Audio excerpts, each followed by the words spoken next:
La députée du bassin d'Arcachon, Sophie Panonacle, a tenu une conférence de presse ce vendredi 17 janvier à Arcachon. Une occasion de faire un bilan sur les projets mis en œuvre l'année précédente et de mettre en perspective les actions qui seront menées en 2020. C'est accompagné d'une nouvelle équipe parlementaire composée de 4 collaborateurs que la députée débute la deuxième moitié de sa mandature. J'ai présenté ce matin donc ma nouvelle équipe parlementaire, deux collaboratrices sur la circonscription, Marie Pajot, toujours fidèle au poste, et une nouvelle collaboratrice, Armelle Hermieux, qui nous a rejoints, et deux collaborateurs également tri-setteurs sur Paris. Donc une équipe au complet qui va effectivement pouvoir m'accompagner sur Paris et sur la circonscription, hein. L'idée, c'est de travailler totalement en lien et en phase pour être toujours présente sur mes sujets de prédilection, mais pas que. Je suis intervenue dernièrement sur le problème effectivement de la pêche. Nous avons un problème par rapport à la pêche à la seine danoise sur le bassin d'Arcachon. Donc le président David Lamourou m'a demandé de l'aider à faire aboutir les négociations pour interdire cette pêche à la seine danoise à l'entrée en tout cas dans les eaux girondines. Nous étions au ministère de l'Agriculture avant-hier en audioconférence avec David Lamourou. Donc voilà, ça, ce sont des actions concrètes pour effectivement apporter tout mon soutien aux acteurs locaux de ma circonscription. Eh bien, ça, c'est un exemple. Il y en a beaucoup d'autres, je ne vais pas tout vous citer aujourd'hui, mais je suis présente et j'essaierai d'être présent le mieux possible sur des sujets importants que je peux défendre au national et qui auraient des répercussions positives au local sur la circonscription du bassin d'Arcachon. Durant cette conférence, la députée de la circonscription a réalisé plusieurs bilans, dont un sur le maritime, un sujet qu'elle défend au plan national comme sur le plan local. Alors, vous connaissez mon engagement sur le maritime. Donc, effectivement, un premier bilan maritime. La team maritime à l'Assemblée nationale a fait un gros travail concernant les rencontres avec les acteurs privés et publics du maritime. Donc, à l'Assemblée nationale, principalement dans le cadre des mercredis de la team. Les nouveautés, donc 2020, c'est vraiment aller au quotidien, quasi au quotidien, de plus en plus sur le territoire.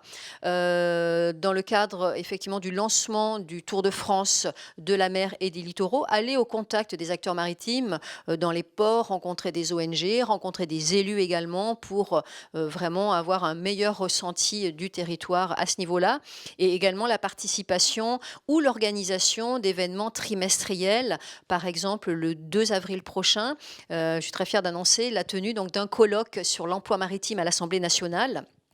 Il y a assez longtemps que je le souhaitais, ainsi que les acteurs privés du maritime. Il s'agira de faire un bilan, effectivement, de où on en est en France par rapport à l'emploi maritime. Aujourd'hui, cela représente 400 000 emplois et on imagine que d'ici 2030, l'emploi maritime représentera 1 million de personnes en France. Donc, un gros potentiel. On ne doit pas passer à côté. Donc, bilan, attente, perspective, également de nouveaux métiers grâce à la transition énergétique. Donc, comment la formation s'adapte à l'évolution de ces métiers. Voilà, ça c'est vraiment dans le cadre de mon travail maritime. Engagée sur les questions environnementales, elle déposera très prochainement une proposition de loi à l'Assemblée nationale sur la question du surtourisme.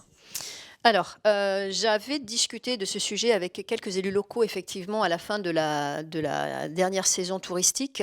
Il se trouve qu'avec mon collègue sénateur Jérôme Bignon, qui lui-même a déposé une proposition de loi au Sénat qui permettra, qui vise à lutter contre effectivement l'hyperfréquentation de sites touristiques. Et cette proposition de loi permettra, si elle est votée à l'Assemblée nationale, de donner aux élus locaux un pouvoir de, comment dire, entre guillemets, de police écologique, permettant de réguler, réglementer l'accès à ces grands sites touristiques, bien évidemment, dans l'objectif unique de préservation de l'environnement. Donc cette proposition de loi a été votée à l'unanimité au Sénat. Je pense que les élus locaux sont vraiment en attente de ce pouvoir réglementaire supplémentaire qui n'existe pas aujourd'hui dans le Code des collectivités territoriales. Jérôme Bignon m'a demandé de la porter donc à l'Assemblée nationale.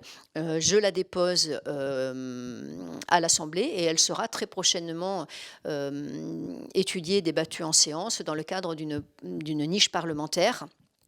J'espérerais avant l'été, mais ça, notre calendrier parlementaire étant très chargé, je ne sais pas encore. En tout cas, je soutiens cette proposition de loi et je la porterai. Je crois que c'est une attente forte de nos élus locaux sur ma circonscription, bien évidemment, puisque la dune du Pilat est concernée, et sur l'ensemble du territoire. Les violences faites aux femmes et les retraites sont les autres sujets traités lors de cette conférence que nous aborderons dans un autre reportage qui sortira très prochainement sur tvba.fr. La députée a déclaré qu'elle présentera ses vœux à la population du bassin d'Arcachon le 31 janvier prochain, salle du tir au vol à Arcachon.